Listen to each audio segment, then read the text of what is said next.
Hi, it's Erin Lagrassa with Money Matters AZ, and today I'm going to show you how to deposit funds in Quickbooks so they match the deposits in your actual bank account.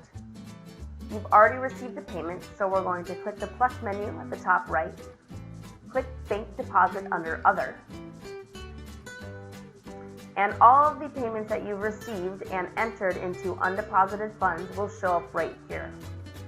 We're going to select the account that we're going to make the deposit into, literally, our bank account, checking, and we're going to make that deposit on September 12th, for example, and say we're going to deposit George's $2,000 and Tess $500 for a total of $2,500 in deposit funds.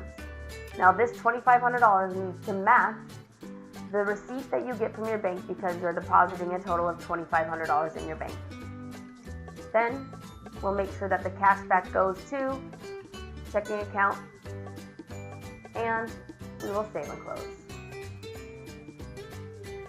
Now, let's say a customer pays with PayPal, for example, and PayPal, say they pay $500, but PayPal does not deposit $500 into your account.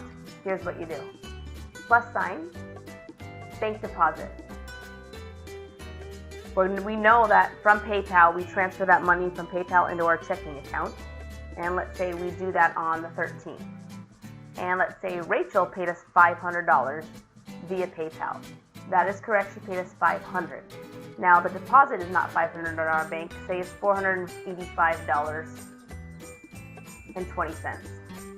So down here we receive from, and we're going to put our vendor, PayPal, and under here, under account, we're going to put merchant account fees.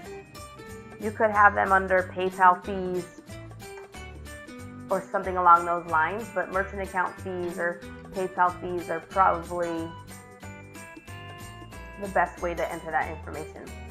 Now, we're going to say minus $14.80.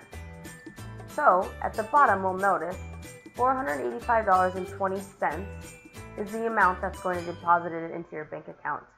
She paid $500, PayPal deducted $14.80 from that income, and you're depositing $485.20. Save and close.